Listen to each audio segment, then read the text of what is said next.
The radio crackled with desperate voices cutting through the desert silence. "We need immediate backup. We're pinned down by heavy fire." The Navy SEALs, America's most elite warriors, were trapped. 25 enemy fighters had them surrounded in the mountains of Afghanistan, their escape routes blocked, ammunition running low. Death seemed certain.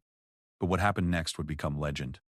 From a hidden position that no one knew existed, a single rifle shot rang out. Then another, and another. In the span of 40 minutes, an invisible guardian angel systematically eliminated every enemy threat, one precise shot at a time. The SEALs would live to fight another day, but they had no idea who had saved them. The shooter wasn't a fellow SEAL. It wasn't a Marine sniper. It wasn't even officially supposed to be there. It was someone the military tried to keep secret, someone whose very existence challenged everything people thought they knew about women in combat. This is the true story of the most lethal female sniper in modern warfare, and the day that changed military history forever. When the smoke cleared and the bodies were counted, 25 enemies lay dead from 25 perfect shots. But the woman who pulled the trigger had already vanished into the mountains like a ghost, leaving behind only questions and a legacy that would reshape how the world views women warriors. Her name was classified. Her mission was off the books. But her shots were unforgettable. This is her story. The morning sun painted the Afghan mountains in shades of gold and crimson, but Staff Sergeant Maya Rodriguez felt only the cold bite of the wind against her face. She had been lying motionless in her concealed position for over 6 hours, her ghillie suit making her invisible among the rocks and sparse vegetation. Her breath came out in small puffs that she carefully controlled to avoid creating any visible vapor that might give away her location. Maya was not supposed to be here. Officially, women weren't allowed in direct combat roles, especially not as snipers attached to special operations units. But wars have a way of breaking rules, and Maya had proven herself too valuable to leave behind. Her commanding officers had found creative ways around the regulations, listing her as a technical advisor or intelligence specialist on mission rosters. The truth was simpler and more dangerous than any paperwork could capture. 3 years earlier, Maya had been just another soldier in the Army, working as a vehicle mechanic in a forward operating base. Her life changed forever during a Taliban attack on their compound. When enemy fighters breached the perimeter and began systematically executing prisoners, Maya grabbed a fallen soldier's rifle and took position on a rooftop. In 15 minutes, she dropped 8 attackers with 8 shots, each one a perfect kill at distances that impressed even veteran snipers. Word of her extraordinary marksmanship spread quickly through the ranks. Soon she found herself pulled aside by officers who spoke in hushed tones about special assignments and classified missions. They tested her extensively, pushing her through sniper school alongside the men, where she consistently outperformed her classmates. Her instructors were amazed by her natural ability to read wind patterns, calculate bullet drop, and remain perfectly still for hours at a time. But Maya's greatest asset wasn't her shooting ability. It was her invisibility.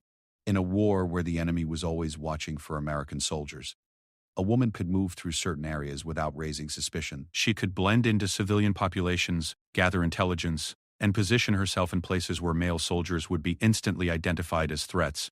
The military brass quickly realized they had found something unprecedented. A female operator who could go anywhere and eliminate anyone without ever being detected. The mission that would make her legendary began 3 days earlier with a routine briefing at Bagram Air Base. A Navy SEAL team had been tasked with capturing a high-value Taliban commander, known for coordinating attacks on coalition forces. Intelligence indicated he would be meeting with other cell leaders in a remote village nestled in the mountains near the Pakistan border. It was supposed to be a simple snatch-and-grab operation, but Maya's handlers suspected it might be a trap. Her orders were to establish an overwatch position on the ridgeline above the village and provide reconnaissance for the SEAL team. If things went wrong, she was authorized to provide covering fire to help the team extract safely. What nobody expected was just how wrong things would go, or how many enemies would emerge from hiding when the shooting started. Maya had inserted into her position under cover of darkness, rappelling from a helicopter that dropped her nearly 2 miles from the village. So, she carried her customized M24 sniper rifle, a weapon she had modified with her own specifications and that had never missed a shot in her hands. The rifle was her constant companion, an extension of her will that had saved her life countless times. She also carried enough ammunition for extended engagement, rations for 3 days, and communication equipment to stay in contact with both the SEAL team and their command structure. As the sun climbed higher in the sky, Maya could see the village coming to life below her. Women emerged from mud brick houses to hang laundry on lines strung between buildings. Children played in the dusty streets, their laughter carrying up to her position on the wind. Men gathered in small groups drinking tea and discussing the day's work. To anyone watching, it looked like a peaceful mountain community going about its daily routine. But Maya's trained eye caught details that others might miss. Too many of the men were young and fit, the kind of build that came from military training. Several buildings had fresh dirt around their foundations, suggesting recently dug fighting positions. Most telling of all, there were no old men or teenage boys visible anywhere in the village. In traditional Afghan communities, multiple generations lived together. The absence of certain age groups suggested that many of the village's normal residents had been evacuated or relocated. Through her rifle scope, Maya could see movement in windows and doorways that didn't match the casual patterns of civilian life. These were practice movements, the kind made by fighters checking fields of fire and planning defensive positions. Someone had turned this village into a fortress, and the Taliban commander the SEALs were hunting was likely just bait to lure American forces into a killing zone. Maya keyed her radio to report her observations. Overwatch to Neptune base. I'm seeing indicators of significant enemy presence in the target area. Recommend extreme caution for ground team insertion. The response crackled back immediately. Copy that, Overwatch. Ground team is already en route and committed to mission. Continue surveillance and report any changes. Maya felt a chill that had nothing to do with the mountain air. The SEALs were walking into an ambush, and there might not be time to warn them effectively. She adjusted her position slightly, checking her equipment and preparing for what her instincts told her was going to be a very long day. As the hours passed, Maya watched the village through her scope, cataloging every movement and identifying potential threats. Her training had taught her to think like both hunter and prey, to anticipate where enemies might position themselves and how they might react to different scenarios. She could see at least a dozen fighting positions that would give defenders clear shots at anyone approaching the village from the main access routes. The SEAL team was using call sign Neptune, and their radio chatter indicated they were making good time toward the target. Maya tried to paint a picture for them through her reports, describing the layout of the village, identifying potential sniper positions, and noting the locations where she suspected improvised explosive devices might be buried. But radio communications could only convey so much information, and she knew the team was depending on their own eyes and instincts once they made contact. As afternoon shadows began to lengthen across the valley, Maya spotted the first sign of the approaching SEALs. A glint of metal from a ridgeline nearly a mile away caught her attention, so brief that most observers would have dismissed it as a reflection from a piece of metal debris. But Maya had learned to trust her eyes, and she knew she was looking at the advanced scout for Neptune team. She keyed her radio again. Neptune, Overwatch has visual on your advance element. You're approximately 15 minutes out from the village perimeter. Still seeing heavy activity in the target area. Recommend holding position for updated intelligence. The reply came back terse and determined. Negative, Overwatch. We're committed and on schedule. Continue to provide updates and be ready to support if needed. Maya understood the pressure the SEAL team was under. Special operations missions operated on precise timelines coordinated with other activities across the theater. Delaying or aborting a mission required high-level approval and could affect other operations already in motion. The SEALs were going in regardless of what she was seeing, and her job was to be ready to help them when things went bad. And Maya was absolutely certain things were about to go very bad indeed. The Taliban had chosen their ground well. The village sat in a natural bowl surrounded by higher ground on three sides with only one main approach that channeled attackers into predetermined killing zones. Maya could see movement in buildings that should have been empty, the subtle repositioning of fighters who thought they were invisible to American eyes. But Maya's elevated position and trained observation skills allowed her to spot preparations that would have been invisible to ground-level observers. Through her scope, she counted at least 25 distinct positions where enemy fighters were preparing for battle. Some were in building windows, others behind makeshift barricades in alleyways, and several had dug spider holes that would allow them to appear suddenly during the fight. It was a sophisticated ambush, the kind that required weeks of planning and preparation. Maya began plotting her response, identifying which targets represented the greatest threat to the SEAL team and calculating firing solutions for each position. Her rifle was zeroed for the exact distance to the village, and she had studied the wind patterns throughout the day. When the shooting started, she would have to work fast and shoot straight because 25 enemies meant 25 shots, and she might not get a chance for second attempts. The radio crackled with Neptune team's final approach. Overwatch, Neptune is in position for final assault. We're seeing what appears to be normal civilian activity. Beginning approach to target building now. Maya's heart raced as she watched the SEALs move into the village. They were skilled and professional, using proper tactical movement and maintaining good dispersion. But they were walking into a trap that had been months in the making, and she was the only person in position to help them when the shooting started. As the first SEAL rounded the corner of the target building, Maya saw muzzle flashes erupt from a dozen different positions simultaneously. The ambush had begun, and the most intense 40 minutes of her life were about to unfold.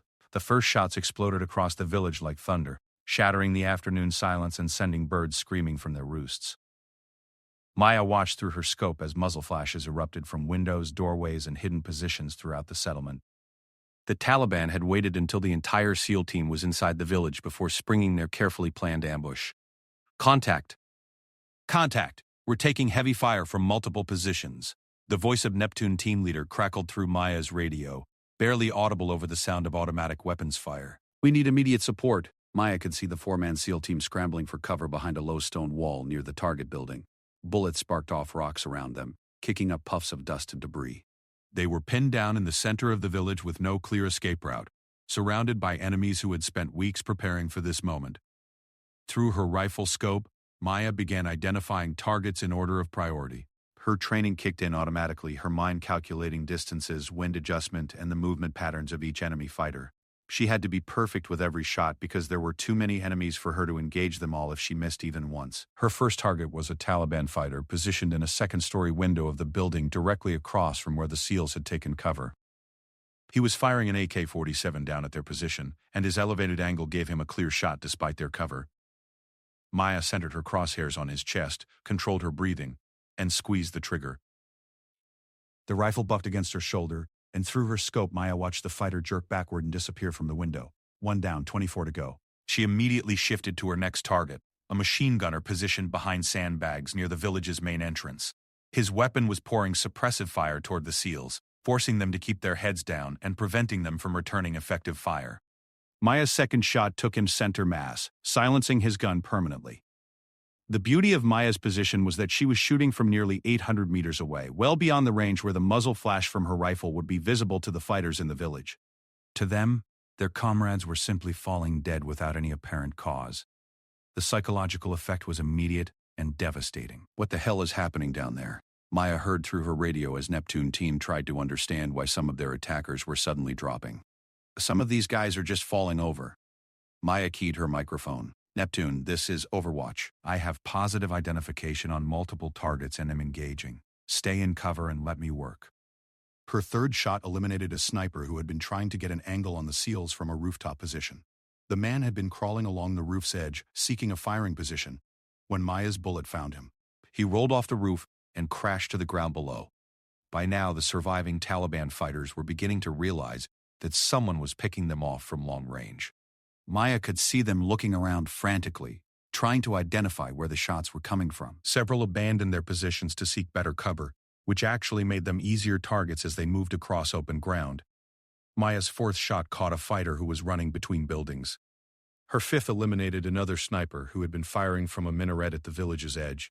Each shot was precise and deadly, placing bullets exactly where they needed to go to neutralize threats against the SEAL team. The Taliban fighters were disciplined and experienced, but they were facing something they had never encountered before. They had prepared for a firefight with 4 American soldiers, not for an invisible sniper who could kill them from positions they couldn't even see. Their carefully planned ambush was turning into a nightmare as their numbers steadily decreased without any way to fight back. Maya could hear the confusion and growing panic in the enemy fighters' voices as they shouted to each other in Pashto and Dari. They knew someone was killing their comrades, but they couldn't locate the source of the incoming fire. Some were calling for withdrawal, while others demanded they hold their positions and continue the attack. Her sixth shot took down a Taliban commander who was trying to reorganize his men from a position behind a stone wall. Maya had identified him by watching how the other fighters responded to his gestures and voice commands. Eliminating leadership was always a priority in these situations because it disrupted the enemy's ability to coordinate their actions.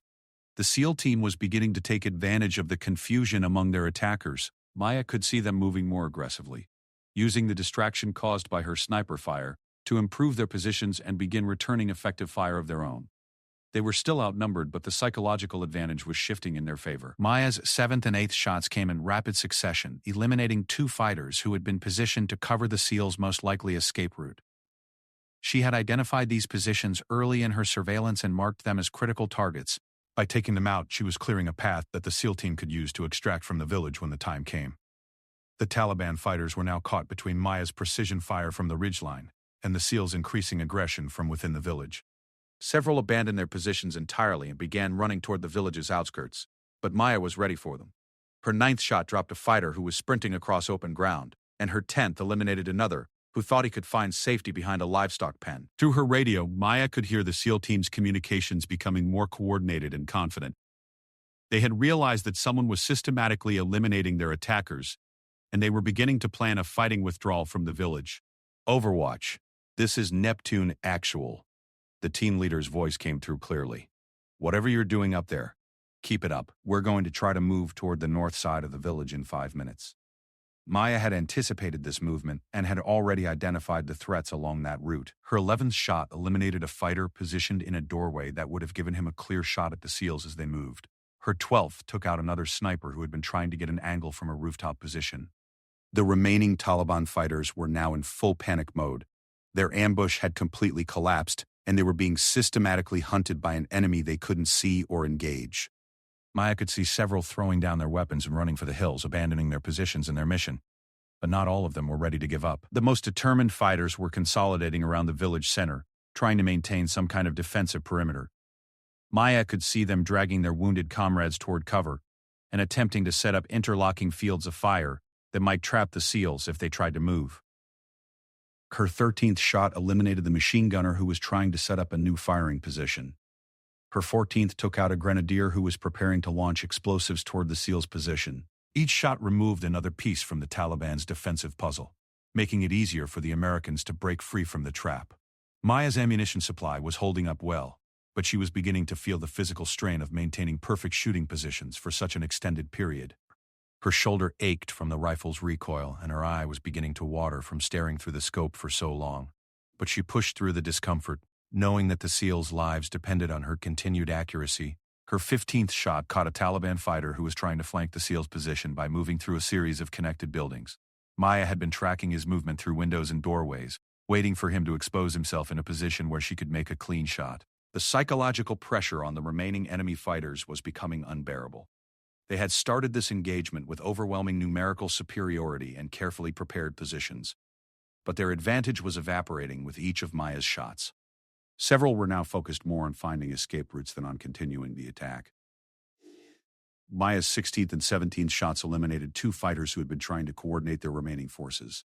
Without leadership and communication, the Taliban's defense was becoming increasingly disorganized and ineffective. The SEAL team was now moving more confidently through the village, using the chaos and confusion among their attackers to advance toward their extraction point. Maya could see them leapfrogging between covered positions, with one pair providing covering fire while the other moved forward. Her 18th shot took down a sniper who had been trying to get a clear shot at the moving SEALs. Her 19th eliminated a fighter who was attempting to throw a grenade from a concealed position. Each shot was calculated to remove the most immediate threat to the American forces below. As the engagement entered its final phase, Maya could see that only a handful of Taliban fighters remained in fighting positions. The rest had either been eliminated or had fled the village entirely. The once carefully orchestrated ambush had devolved into a desperate last stand by a few die-hard fighters who refused to abandon their positions. Maya prepared for her final shots, knowing that the next few minutes would determine whether the SEAL team could successfully extract from the village or whether they would face continued resistance as they tried to reach their evacuation point. The most dangerous part of any engagement was often the end, when desperate enemies might attempt suicide attacks or last-ditch efforts to inflict casualties on their opponents. Through her scope, Maya could see the SEALs were almost ready to make their final push toward the extraction zone. Everything depended on her ability to clear the last few threats that stood between them and safety. The remaining Taliban fighters had consolidated into 3 main defensive positions around the village center, creating a gauntlet that the SEAL team would have to navigate to reach their extraction point. Maya could see through her scope that these were the most experienced and determined fighters, the ones who wouldn't break and run despite watching their comrades fall to her invisible fire. Through her radio, she could hear the tension in Neptune team's communications as they prepared for their final push. Overwatch, we need to move in 60 seconds. Can you clear the path to grid reference 3382? 425? Maya had already plotted that route and identified the three main threat clusters. Our 20th shot would need to eliminate the heavy machine gun position that commanded the main street leading out of the village. The gunner had excellent cover behind a thick stone wall with only small portions of his body exposed when he leaned out to fire. Maya waited patiently, controlling her breathing and watching the gunner's pattern. He would fire a long burst, duck back behind cover for 5 to 7 seconds to let his barrel cool, then lean out again for another burst. She timed his rhythm perfectly, placing her crosshairs exactly where his chest would appear when he emerged for his next firing sequence. The shot was perfect. The machine gun fell silent permanently, its barrel pointing harmlessly at the sky. Maya immediately shifted to her next target without taking time to confirm the kill. In rapid engagements like this, hesitation could mean the difference between success and catastrophe. Her 21st shot eliminated a sniper who had been positioned in a bell tower overlooking the extraction route. The man had been incredibly well concealed, visible only when the afternoon sun briefly illuminated his scope lens. Maya had been tracking that glint for several minutes, waiting for him to shift position enough to present a viable target. The SEAL team began their movement, advancing in pairs with disciplined fire and maneuver tactics. Maya could see them moving efficiently through the village streets, using every piece of cover available, while maintaining good spacing to avoid being caught together by explosives or automatic weapons fire.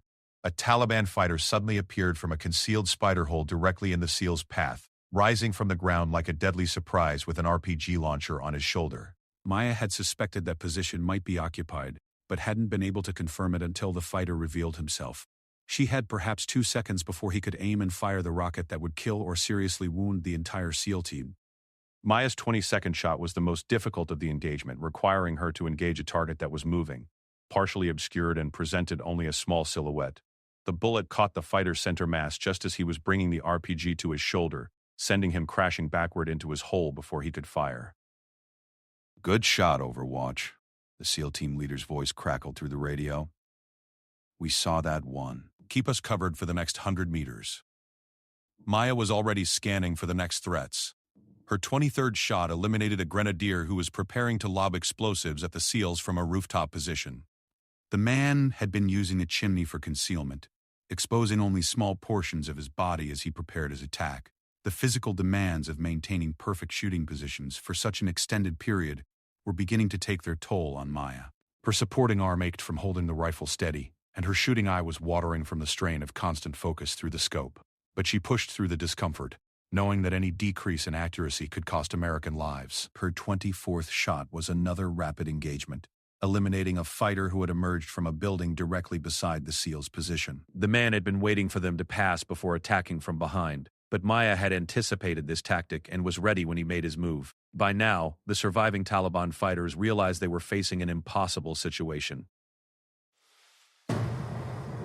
And now, the gathering crowd. Their ambush had completely failed. Their numbers had been decimated by an enemy they couldn't locate or engage, and the American forces they had hoped to destroy were fighting their way to safety despite being outnumbered and surrounded. Maya could see several fighters beginning to abandon their positions, throwing down their weapons and running toward the mountains. She let them go, focusing her attention on the few die-hard defenders who continued to pose a threat to the SEAL team's extraction. The most dangerous remaining position was a fortified compound at the village's edge, where 3 or 4 fighters had barricaded themselves with good fields of fire covering the SEAL's escape route. Maya could see muzzle flashes from multiple weapons inside the compound, but the thick walls made it difficult to identify specific targets. She watched patiently, studying the pattern of fire from the compound and trying to identify individual shooters. Finally, she saw what she was looking for. A fighter who briefly exposed himself in a window opening as he moved between firing positions. Maya's 25th shot was her final kill of the engagement. The bullet passed through the narrow window opening and eliminated the last organized resistance to the SEAL's extraction. The remaining fighters in the compound, realizing they were now alone and facing an impossible situation, finally abandoned their positions and fled into the mountains. The Overwatch, this is Neptune Actual. Area appears clear. We're moving to extraction point now. The relief in the SEAL team leader's voice was unmistakable. Maya maintained her overwatch position as the SEALs made their way to the designated helicopter landing zone. She continued scanning for threats, ready to engage any remaining enemies who might attempt a last-minute attack on the extraction. Her job wasn't finished until the team was safely aboard their helicopter and airborne. Through her scope, she watched the SEALs establish a defensive perimeter around the landing zone and call in their helicopter. The aircraft appeared on schedule, a black silhouette against the evening sky, its rotors beating the air as it descended toward the makeshift landing pad. As the helicopter touched down and the SEALs began boarding, Maya felt a mixture of exhaustion and satisfaction. She had fired 25 shots and achieved 25 kills, each one a precision strike, that had helped save the lives of 4 American warriors who had been trapped in an impossible situation. But Maya's own mission was far from over. She couldn't extract with the SEAL team because her presence on the mission was officially classified. Instead, she would have to make her way to a different extraction point, traveling several miles through enemy territory, under cover of darkness. As the SEAL helicopter lifted off and disappeared into the evening sky, Maya began preparing for her own extraction. She carefully policed her brass, collecting every spent cartridge case to ensure no evidence of her presence would be left behind. She packed her equipment methodically, ensuring nothing would be forgotten that might compromise future operations. The Taliban fighters who had fled into the mountains would eventually return to investigate what had happened in their village. They would find 25 of their comrades dead from precision rifle fire, killed by shots that had come from impossible distances by an enemy they had never seen. The psychological impact of this defeat would spread through Taliban networks, creating doubt and fear about American capabilities. But they would never know the truth about who had killed their fighters. Maya's role in the operation would remain classified, hidden behind layers of operational security and bureaucratic paperwork that listed her as a technical advisor rather than a combat participant. As darkness settled over the Afghan mountains, Maya began her movement toward her own extraction point. She had saved 4 American lives and eliminated 25 enemy fighters without losing a single one of her own people. In the world of special operations, it didn't get much better than that. The village below was now silent except for the wind whistling through empty buildings. By morning it would be deserted, its surviving inhabitants having fled to safer locations deeper in the mountains. The Taliban would eventually return to bury their dead and try to understand what had gone wrong with their carefully planned ambush. Maya moved through the darkness like a ghost, her ghillie suit helping her blend into the mountain terrain as she made her way toward the designated pickup point. Behind her, she left only questions and 25 empty cartridge cases that would tell a story of precision marksmanship that few would ever believe. The extraction helicopter that picked up Maya 3 hours later carried no official record of her presence in the area. As far as military paperwork was concerned, she had been at Bagram Air Base all day, attending briefings and updating intelligence reports. The 25 dead Taliban fighters would be attributed to unknown sniper activity in the official after-action reports. Maya's superiors would know the truth, of course, and her performance that day would eventually lead to even more classified assignments and dangerous missions. But for the public, for the media, and for most of the military establishment, the woman who had single-handedly turned a devastating ambush into an American victory would remain invisible. That was exactly how Maya preferred it. She was a weapon in the shadows, a guardian angel who appeared when American lives were at stake, and disappeared again before anyone could ask questions. Her greatest victories would always be the ones that officially never happened. 3 months after the village ambush, Maya Rodriguez sat in a windowless briefing room at a classified location outside Kabul, studying satellite images of a Taliban stronghold deep in the mountains near the Pakistan border. The men around the table spoke in hushed tones about impossible missions and acceptable losses. But Maya had learned to see through their careful language to the desperate reality underneath. Colonel James Morrison, a man whose face bore the weathered lines of too many difficult decisions, spread additional photographs across the table. This is Compound Zulu, ladies and gentlemen. Our intelligence indicates it's being used as a training facility for suicide bombers targeting coalition forces. We've lost 12 good soldiers to graduates of this facility in the past 6 weeks. Maya studied the images carefully, her trained eye picking out details that others might miss. The compound was built into a natural cave system, with multiple levels carved into the mountainside and connected by tunnels that would make conventional assault nearly impossible. Satellite thermal imagery showed at least 40 heat signatures moving through the complex at any given time. Previous aerial strikes have been ineffective due to the cave protection, Morrison continued. A ground assault would require at least a company-sized force and would result in heavy casualties. But our intelligence suggests there may be another option. Maya already knew where this was heading. In the months since the village incident, her reputation had spread through the special operations community despite the official secrecy surrounding her missions. She had become the solution that commanders turned to when conventional tactics weren't feasible. Every morning at approximately 0600 local time, the compound's leadership emerges for prayers and planning sessions, Morrison explained, pointing to a partially concealed terrace carved into the mountainside. For approximately 20 minutes, they're exposed to observation from the ridgeline across the valley. Distance to target would be approximately 1,200 meters. Maya felt her pulse quicken despite her professional composure. 1,200 meters was well within her capability, but it would be one of the longest shots of her career. More importantly, she would be operating completely alone, deep behind enemy lines, with no backup or extraction support if things went wrong. "The shot is feasible," Maya said quietly, her voice carrying the confidence that came from years of successful missions. "But I'll need 3 days minimum to infiltrate to an effective firing position and establish proper concealment." Morrison nodded grimly. "Unfortunately, intelligence indicates they're planning to graduate their current class of bombers within the next 72 hours. After that, they'll disperse to target locations throughout Afghanistan and Pakistan.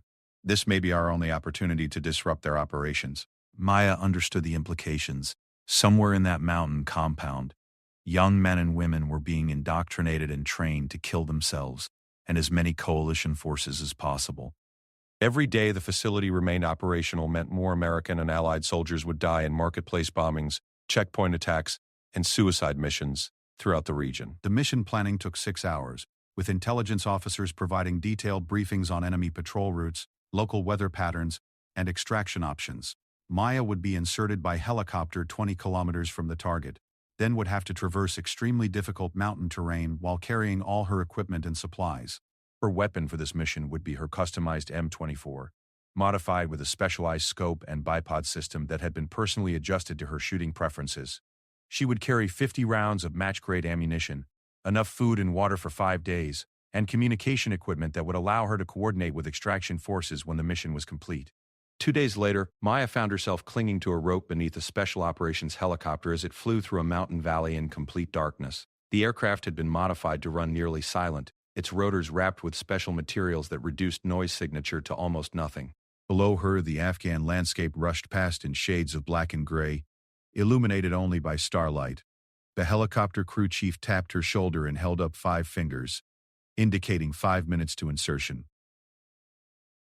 Maya checked her equipment one final time, ensuring everything was properly secured and accessible. In a few minutes, she would be alone in enemy territory with only her skills and equipment to keep her alive.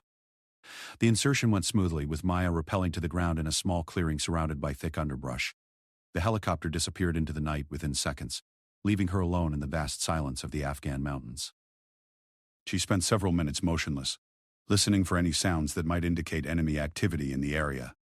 Satisfied that her insertion had gone undetected, Maya began the grueling trek toward her firing position. The route required her to cross 2 major valleys and climb nearly 3,000 feet of elevation while avoiding several known enemy patrol routes. She moved carefully through the darkness, using night vision equipment to navigate the treacherous terrain. By dawn, Maya had covered approximately half the distance to her target. She found a concealed position among a cluster of boulders and established a temporary hide site where she could rest during daylight hours. Moving during the day would be too risky, as Taliban scouts constantly monitored the high ground around their facility. As the sun rose over the mountains, Maya could hear the distant sound of voices echoing from the valley below. Through her binoculars, she could see Taliban fighters moving along mountain paths, some carrying supplies toward the compound while others headed out on patrol or training missions. The area was more heavily populated with enemies than the intelligence briefings had suggested. Maya spent the day studying the terrain ahead, planning her route for the next night's movement and identifying potential problems that might require alternate approaches. She also monitored radio communications, listening to Taliban chatter that provided valuable intelligence about their security procedures and daily routines. As darkness fell again, Maya resumed her movement toward the firing position. The second night's travel was more difficult, requiring her to cross a valley that was regularly patrolled by enemy forces. She had to time her movement carefully, waiting for patrol schedules and using every available piece of concealment to avoid detection. Several times during the night, Maya had to freeze in place as Taliban fighters passed within meters of her position. Her ghillie suit and natural camouflage skills kept her invisible, But the stress of remaining perfectly motionless while armed enemies moved nearby was exhausting both physically and mentally. By the third morning, Maya had reached her intended firing position on a ridgeline overlooking the target compound. The location provided excellent concealment among natural rock formations while offering a clear line of sight to the terrace where the compound's leadership held their morning meetings. Through her rifle scope, Maya could see the compound clearly despite the 1,200-meter distance. The target area was a carved stone terrace approximately 10 meters wide and 15 meters long, with several stone benches arranged around a central area used for prayers and discussions. Maya spent hours studying the wind patterns in the valley, noting how air currents changed throughout the day and how they might affect a bullet's trajectory over such a long distance. She also observed the daily routines of the compound's inhabitants, timing their movements and identifying the individuals who appeared to be in leadership positions. The intelligence had been accurate about the morning prayer schedule. Each day at approximately 6 in the morning, a group of 8 to 10 men emerged onto the terrace for prayers and planning discussions. Through her scope, Maya could identify several high-value targets, including the compound's chief instructor and at least 2 operational commanders responsible for coordinating suicide attacks. On her third night in position, Maya received confirmation through her encrypted radio that intelligence had identified the compound's schedule for graduating their current class of suicide bombers. The ceremony would take place the following morning, with all senior leadership present to address the graduates before they departed for their target assignments. Maya knew this would be her opportunity to inflict maximum damage on the terrorist organization's leadership structure. Rather than targeting individual leaders over several days, she could potentially eliminate most of the compound's senior personnel in a single engagement. The psychological and operational impact would be devastating to their suicide bombing program. As Maya prepared for what would likely be the most important mission of her career, she reflected on the path that had brought her to this moment. 3 years earlier, she had been a vehicle mechanic whose biggest concern was keeping trucks running in the harsh Afghan environment. Now she was preparing to single-handedly disrupt one of the most dangerous terrorist operations in the region. The transformation had not been easy. Maya had endured skepticism from male colleagues who questioned whether a woman could handle the physical and mental demands of sniper operations. She had proven herself repeatedly in training and combat, but each new mission still required her to demonstrate her capabilities to commanders who had never worked with a female special operations sniper. But Maya had learned to let her results speak for themselves. Her success rate was higher than most male snipers. Her ability to infiltrate enemy territory was unmatched, and her precision under pressure had saved dozens of American lives. The military establishment was slowly beginning to recognize that gender was irrelevant when it came to pulling a trigger at the right moment. As dawn approached on her 4th day in position, Maya made final preparations for the mission.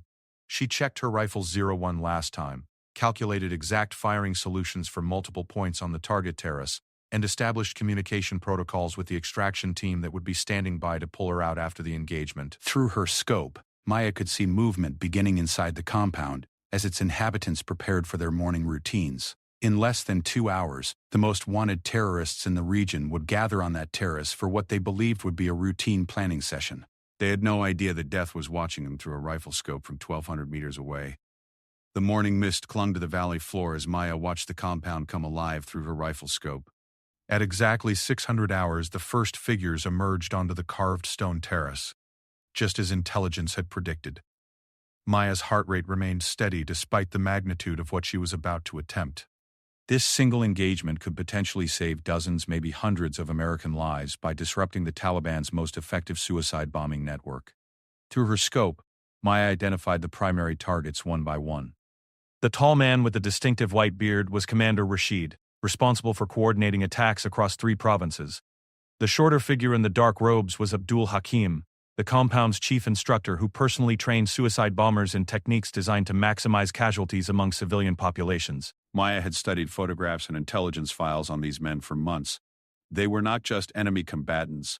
They were architects of terror who had sent children strapped with explosives into marketplaces and schools.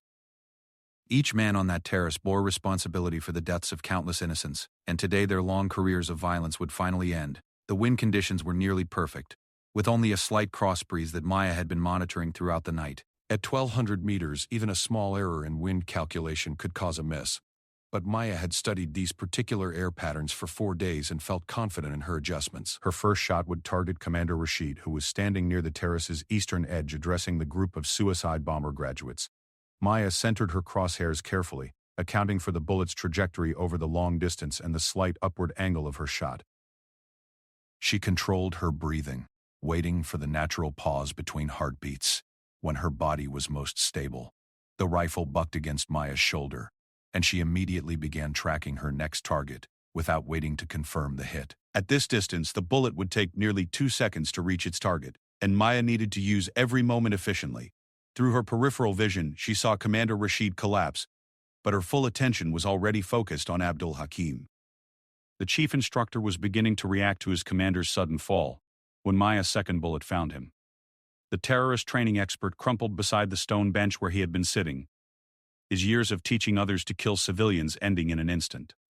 Panic erupted on the terrace as the remaining men realized they were under attack. Several dove for cover behind stone barriers while others ran toward the compound's entrance, seeking shelter inside the mountain caves. But Maya had anticipated these reactions and was ready for each movement. Her third shot eliminated a logistics coordinator who was responsible for acquiring explosive materials and weapons.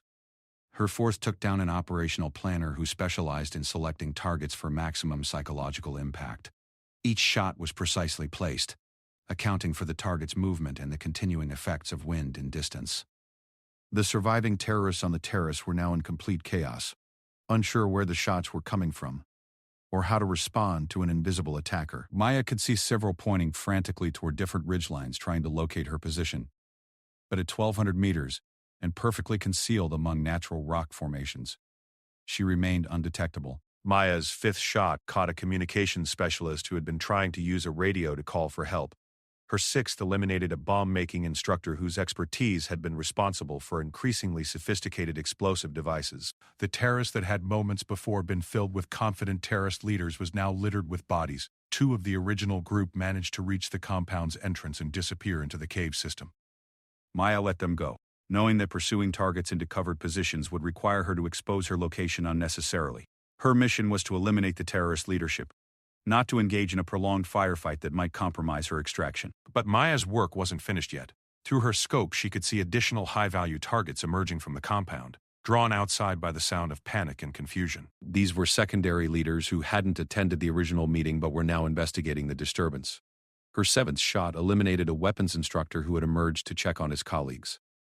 Her 8th took down a senior recruiter who specialized in identifying and grooming potential suicide bombers from refugee populations. Each additional target eliminated further weakened the terrorist organization's ability to conduct future operations. Maya could see increased activity throughout the compound as more fighters became aware that they were under attack.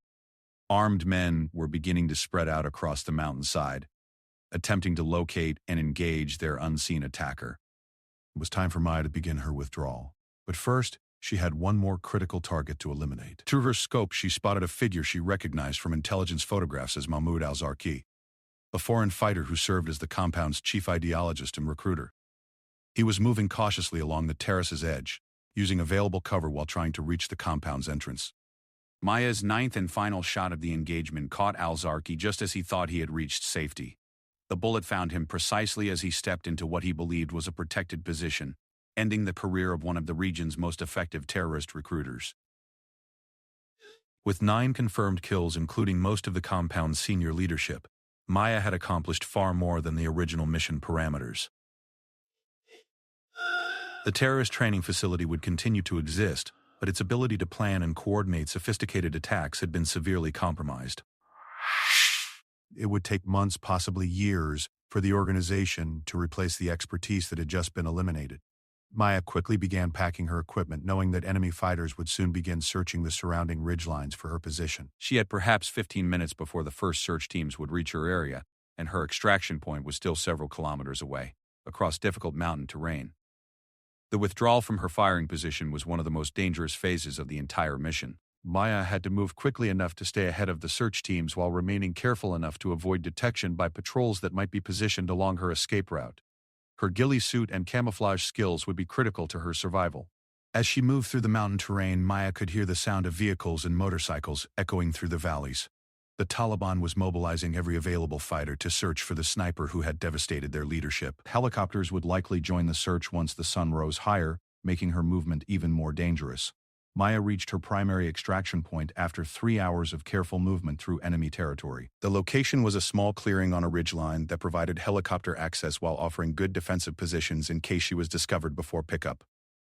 She established a security perimeter and activated her extraction beacon. The response from the extraction team came immediately. Go 6, this is Falcon Base. We show your beacon active and are inbound for pickup. Estimate arrival in 20 minutes. Prepare for immediate extraction. Maya used the waiting time to monitor enemy radio communications and track the progress of the search teams that were scouring the mountains for her. She could hear frustration and anger in their voices as they discussed the devastating attack on their leadership and their inability to locate the responsible sniper. The extraction helicopter appeared exactly on schedule, approaching low through the mountain valleys to avoid detection by enemy forces. Maya was aboard and airborne within 90 seconds of the aircraft's arrival, leaving behind only questions and 9 dead terrorists who would never again threaten American lives. During the flight back to base, Maya reflected on the broader implications of her mission. 9 key terrorist leaders had been eliminated in a single engagement, severely disrupting one of the region's most dangerous organizations. The psychological impact on surviving members would be enormous, knowing that their leadership could be eliminated at any time by an invisible enemy. But Maya also knew that her success would inevitably lead to more dangerous assignments and greater risks.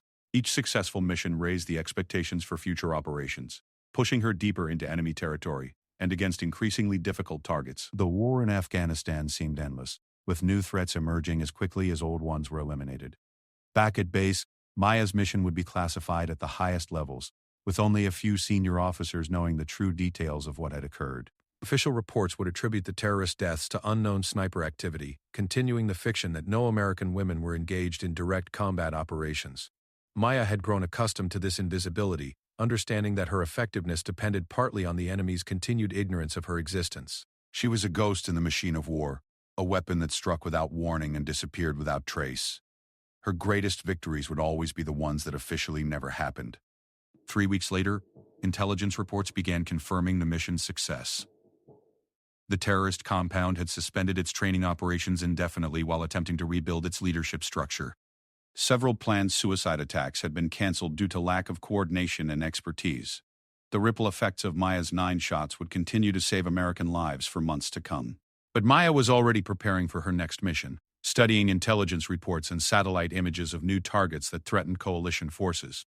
The war continued, and somewhere in the shadows, America's most lethal female sniper was getting ready to strike again. In the official records, Staff Sergeant Maya Rodriguez remained a technical advisor and intelligence specialist.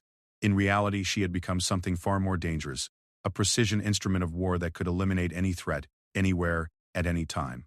The enemy knew someone was hunting them, but they would never know who. And that uncertainty was perhaps Maya's greatest weapon of all. The ghost in the mountains had struck again, and the Taliban could only count their dead and wonder when she might appear next.